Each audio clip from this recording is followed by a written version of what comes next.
తమిళనాడు రాజకీయాలు ఉత్కంఠను రేకెత్తిస్తున్నాయి. Chinnamma Sasikala AIADMK party headquarters కు చేరుకున్నారు. దివంగత సీఎం జయలలిత లానే శశికళ అభివాదం చేసుకుంటూ కార్యాలయంలోకి వెళ్లారు.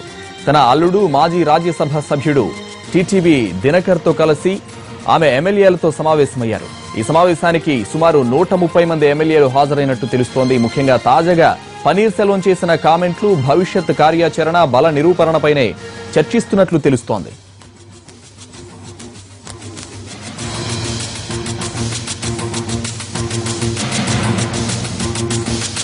తమిళనాట ఎప్పుడూ కనిపించని దృశ్యాలు కనిపిస్తున్నాయి. అసలు మీడియా ముందుకు రావడమే తెలియని ఏఐడిఎంకే నేతలు ఒకరి తర్వాత ఒకరు మీడియా సమావేశాలు పెడుతున్నారు. అయితే వంగి వంగి దండాలు పెడుతూ లేదా సాష్టాంగ నమస్కారాలు చేస్తూ కనిపించే పన్నీర్ సెల్వం ఇప్పుడు పిడికిలెత్తుతూ కనిపిస్తున్నారు. వినడమే తప్ప పలకడమే తెలియని పన్నీర్ సెల్వం ఇప్పుడు తిరుగుబాటు స్వరం వినిపిస్తున్నారు. చాలా రోజుల తర్వాత తమిళ డ్రామా తారాస్థాయికి చేరింది. పరిస్థితి తమకు అనుకూలంగా మారే క్షణం కోసం అన్ని వర్గాలు ఎదురు చూస్తున్నాయి. ఎప్పుడు ఎవరు ఏ ఎత్తు వేస్తారో అని తమిళ జనం ఆసక్తిగా చూస్తున్నారు. నిన్న అమ్మ సమాధి దగ్గర మొదలైన హై డ్రామా గంట గంటకు మలుపులు తిరుగుతోంది. ఇటు పన్నీర్ సెల్వం క్యాంప్ రెండంచెల యుద్ధం మొదలుపెట్టింది. ఒకవైపు శశికళ అధికార వ్యామోహాన్ని ఎండగట్టడం, మరోవైపు అమ్మ మృతిలో కుట్రకోణాన్ని తవ్వి తీయడం ప్రస్తుతానికి పన్నీర్ సెల్వం వ్యూహంగా కనిపిస్తోంది. అటు శశికళ వర్గం ప్రస్తుతానికి ఎమ్మెల్యేల బలం చెక్కు చెదరకుండా చూసుకోవడం మీదనే దృష్టి పెట్టింది. పన్నీర్ వర్గంతో మాటల యుద్ధానికి దిగడం కంటే అసెంబ్లీలో బల నిరూపణే ముఖ్యమనే ధోరణితో ఉంది. ఈ మధ్యాహ్నం శశికళ పెట్టబోయే మీడియా సమావేశం మీదే అందరి దృష్టి ఉంది. అసెంబ్లీలో బల నిరూపణకు సిద్ధమని పన్నీర్ సెల్వం ప్రకటించి శశికళ వర్గాన్ని మరింత ఆందోళనకు గురిచేశారు. దీంతో పాటు జయ కుటుంబాన్ని కూడా కూడదీసే పనిలో పన్నీర్ సెల్వం వర్గం ఉండడం మరో పరిణామం. అధికార పక్షంలో ఈ డ్రామాను అటు ప్రతిపక్షం ఆసక్తిగా గమనిస్తోంది. ఎప్పటికప్పుడు బలాబలాలను బేరీజు వేస్తూ ఏమాత్రం అవకాశం చిక్కిన పరిస్థితిని అనుకూలంగా మార్చుకుని ప్రభుత్వంలో భాగం కావాలని ప్రయత్నిస్తోంది. అసలు ఈ డ్రామా అంతటికీ కథ, స్క్రీన్ ప్లే, డైరెక్షన్ ఢిల్లీ నుంచి వస్తోందని ఒక వాదన. దీన్ని ఇటు పన్నీర్ సెల్వం అటు బీజేపీ ఖండిస్తున్నా ఎవరి అనుమానాలు వాళ్లకున్నాయి. దీనికి తోడు ఇప్పటిదాకా గవర్నర్ పెదవి విప్పకపోవడం, ముంబై దాటి రాకపోవడంతో ఈ డ్రామా ముగింపు ప్రస్తుతానికి ముంబైలో ఉన్నట్టు లెక్క.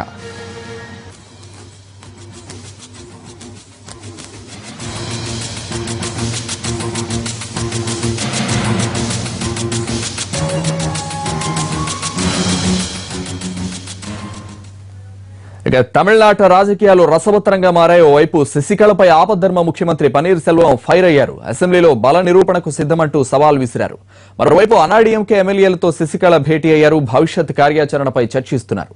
తమిళనాడులో తాజా పరిణామాలకు సంబంధించి అప్డేట్స్ మా ప్రతినిధి దినకర్ అందిస్తారు. దినకర్, అన్నాడీఎంకే సమావేశానికి 130 మంది హాజరైనట్టు తెలుస్తోంది. అంటే శశికళకు పూర్తి మద్దతు ఉందనుకోవచ్చా? అలాగే మరోవైపు సెల్వం బల నిరూపణకు సిద్ధంగా ఉన్నామంటున్నారు. అంటే ఇంకా మద్దతు తెలిపేవారు ఉన్నారనుకోవచ్చా? అంటే ఎదురు చూసే ధోరణి ఓ పన్నీర్ సెల్వం వ్యవహరిస్తున్నారని కూడా చెప్పుకోవచ్చు. ఎందుకంటే ఇందాక జరిగినటువంటి ప్రెస్ మీట్ లో తనకు 70 వారు సభలో బల నిరూపణ సమయంలో వారంతకు వారు బయటకు వస్తారు, వారితో పాటు మరికొద్ది మంది కూడా కలిసి వస్తారు కూడా అని ఆయన ఒక రకమైనటువంటి స్పష్టంగా చెప్పడం ఒక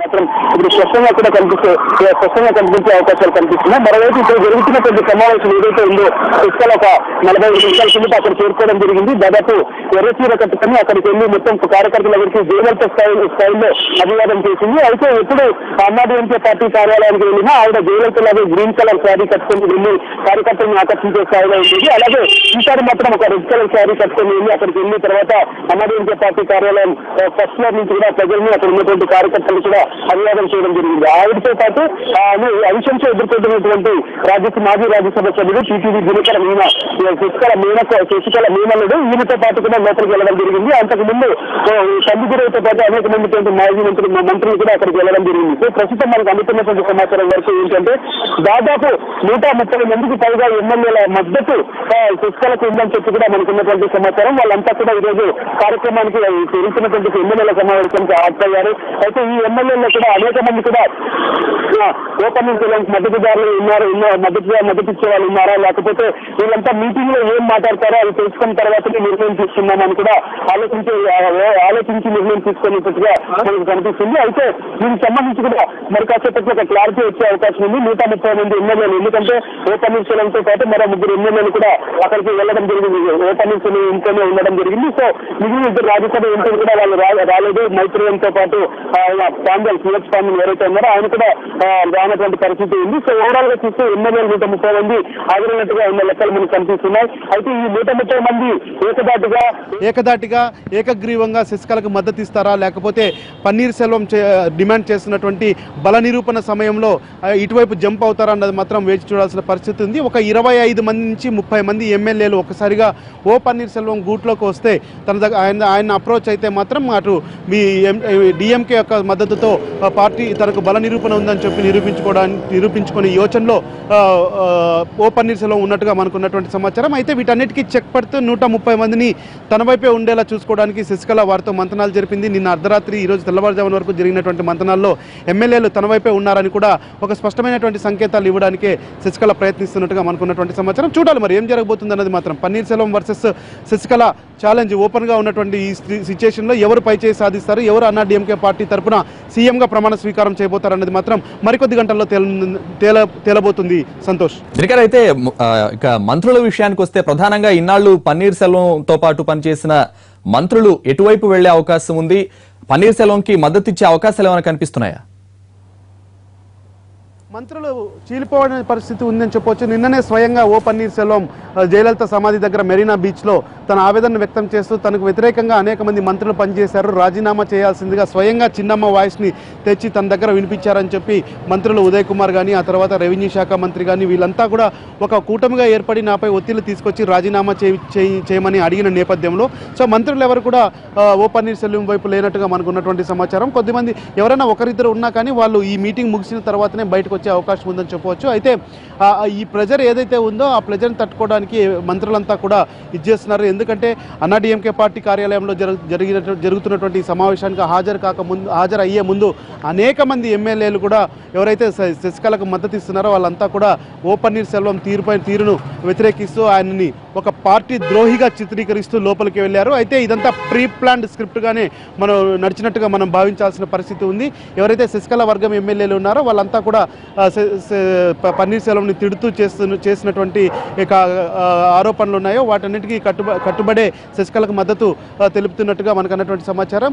అయితే బల నిరూపణ సమయంలో అసెంబ్లీలో ఒకవేళ విశ్వాస పరీక్ష ఏర్పాటు చేసినప్పుడు ఆ తర్వాత స్పీకర్ కూర్చున్నప్పుడు ఆ తర్వాత గవర్నర్ సమక్షంలో జరగబోతే అన్నటువంటి ఈ దీంట్లో తాను నిరూపించుకుంటాను, తన వద్ద 70 మంది ఎమ్మెల్యేలు ఉన్నారని ఏకంగా పన్నీర్సెల్వం ఓ కాన్ఫిడెంట్గా చెప్పడంతో సో ఇప్పుడు ఎమ్మెల్యేలు ఎంతమంది ఎటువైపు చీల్తారనేది మాత్రం మరికొద్ది గంటల్లో తేలబోతుంది.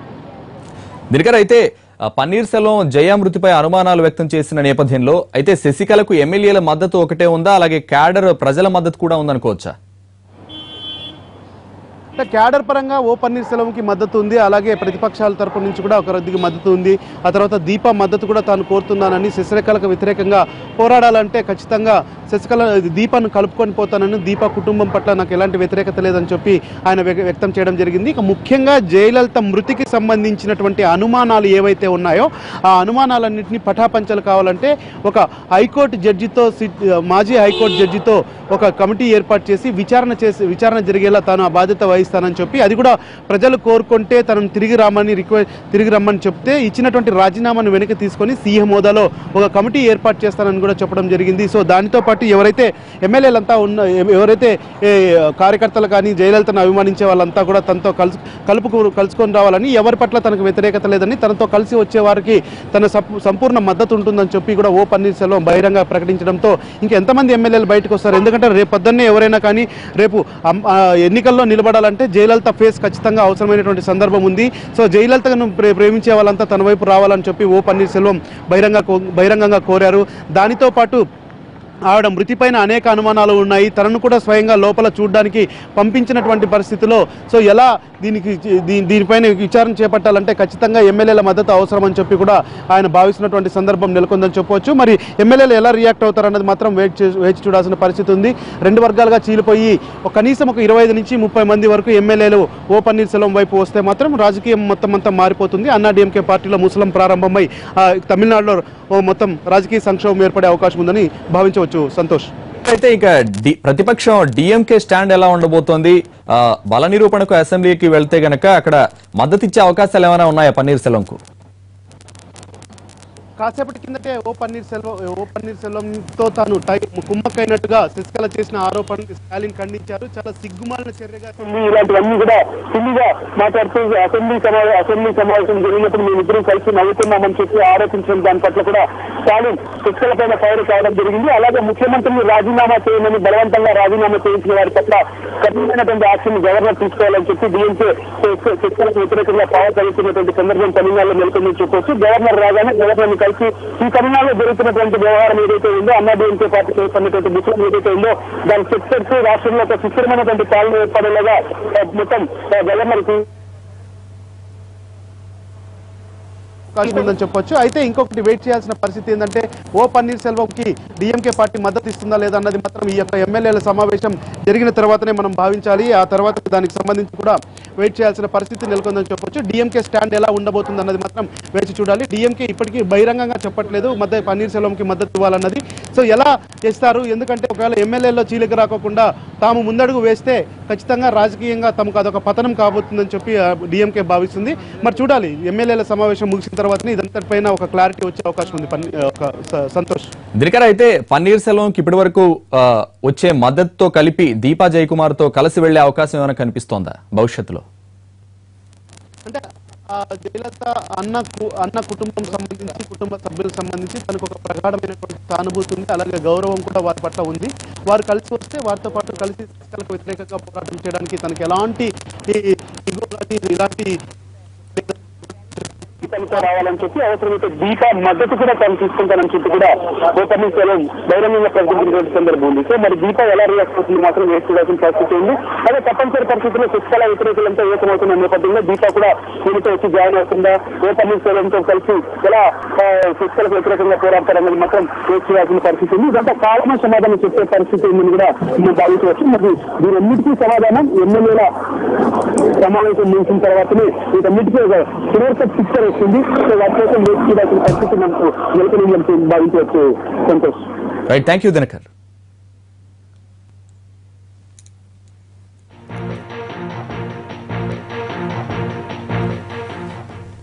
ఇక ప్రస్తుతం అన్నాడీఎంకే పార్టీ కార్యాలయం దగ్గర మా ప్రతినిధి విజయ్ నాడు. విజయ్ అడిగి తెలుసుకుందాం. విజయ్, అక్కడ అన్నాడీఎంకే పార్టీ కార్యాలయం దగ్గర పరిస్థితి ఎలా ఉంది?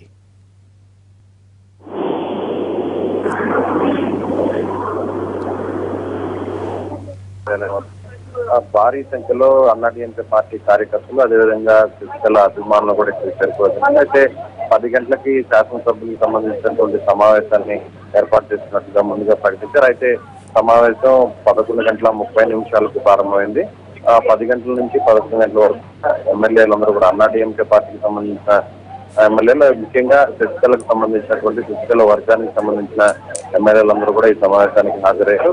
అయితే 11:30కు ప్రారంభమైనటువంటి ఈ అన్నాడీఎంకే పార్టీ శాసనసభ్యులు, ముఖ్యంగా శశికళ వర్గానికి సంబంధించిన శాసనసభ్యుల సమావేశం ఇప్పటికీ కూడా కొనసాగుతుందని చెప్పుకోవాలి. అయితే గవర్నర్ నిర్ణయం ఏ విధంగా ఉండబోతుంది, అన్నిటికన్నా ముఖ్యంగా పన్నీర్సెల్వం పార్టీ వైఖరి అనుసరిస్తున్నటువంటి వైఖరి, అదేవిధంగా పార్టీ నిర్ణయానికి వ్యతిరేకంగా ధిక్కారంతో వ్యవహరిస్తూ పార్టీని ప్రజల్లో అవమానకరంగా కలిగించేలాగా పన్నీర్సెల్వం వ్యాఖ్యలు చేయడం మీద ముఖ్యంగా ప్రధానంగా ఎమ్మెల్యేలందరూ కూడా శశికళకి ఫిర్యాదు చేస్తున్నటువంటి పరిస్థితి. ముఖ్యంగా పన్నీర్సెల్వం ఎలాంటి చర్యలు తీసుకోవాలి, ఇప్పటికే పార్టీకి సంబంధించినటువంటి పదవి నుంచి పన్నీర్సెల్వంని బహిష్కరించడం, ముఖ్యంగా పార్టీకి సంబంధించినటువంటి సభ్యత్వం నుంచి కూడా బహిష్కరించాలనేటువంటి డిమాండ్ ని కూడా అన్నాడీఎంకే పార్టీకి సంబంధించినటువంటి ఎమ్మెల్యేలు చేస్తున్నారు. అయితే ఇప్పటికే పన్నీర్సెల్వం కొద్దిసేపటి కిందటే ప్రెస్ మీట్ పెట్టి జయలలితకు సంబంధించినటువంటి మరణం మీద అనేక అనుమానాలు ఉన్నాయి. అదేవిధంగా ప్రధానికి సంబంధించి జరిగిన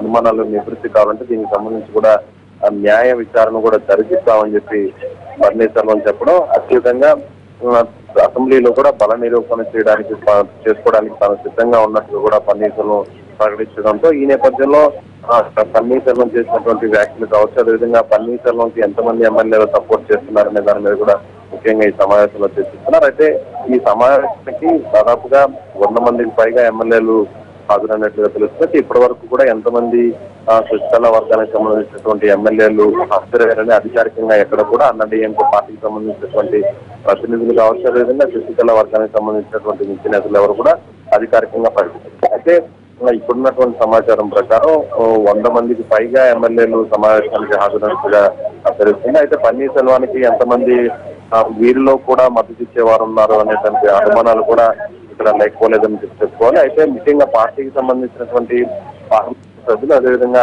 లోక్సభ డిప్యూటీ స్పీకర్ అన్నాదురై ఆధ్వర్యంలో కూడా ఎంపీలు ఆయా నియోజకవర్గాల్లో ఉన్నటువంటి ఎమ్మెల్యేలందరూ కూడా ఉదయాన్నే పార్టీ కార్యాలయాన్ని తీసుకురావడం జరిగింది. అయితే ప్రధానంగా ఇప్పటికే ముంబైలోనే ఉన్నటువంటి గవర్నర్ అనుసరిస్తున్నటువంటి తీరు కావచ్చు, అదేవిధంగా మొత్తం కేంద్రం మొత్తం పన్నీర్సెల్వం వెనక ఉండి నడిపిస్తున్నటువంటి తీరు మీద, అలాగే ఇప్పటికే అటు మన డిఎంకే పార్టీ అంటే ప్రతిపక్ష పార్టీకి సంబంధించినటువంటి ముఖ్య నేతలు, స్టాలిన్తో పాటు ఇతర ముఖ్య నేతలందరూ కూడా ఢిల్లీలో ఉన్నటువంటి పెద్దలతో అంతర్గతంగా మంతనాలు జరుగుతున్న దాని మీద కూడా సమావేశంలో ప్రధానంగా చర్చించబోతున్నారు. అయితే పార్టీ కార్యాలయం వద్ద శశికళకు సంబంధించినటువంటి అభిమానులు చిన్నమని ముఖ్యమంత్రిగా చూడాలనుకున్నటువంటి తమ కోరికను, తమ కళలను ఓపెన్సెల్వం ఆ కళల్ని సాక్షం చేసుకుని నడుచుకున్నారని చెప్పి అన్నాడీఎంకే పార్టీకి సంబంధించినటువంటి ద్రోహి అనేటువంటి నినాదాలతో ఓపీఎస్ హోప్లెస్ అనేటువంటి నినాదాలు ఇక్కడ అన్నాడీఎంకే పార్టీ కార్యకర్తలు అన్నిటికంటే కూడా శశికళ అభిమానులు ఓపెన్సెల్వం వ్యతిరేకంగా నినాదాలు చేస్తూ పార్టీ కార్యాలయం తమ నిరసన తెలియజేస్తున్నారు. అదేవిధంగా పన్నీర్సెల్వం సంబంధించినటువంటి ఫోటోలతో ఉన్న చిత్రాలు, అదేవిధంగా ఇతర ఫ్లెక్సీ, అదేవిధంగా పోస్టులు. Right, thank you Vijay.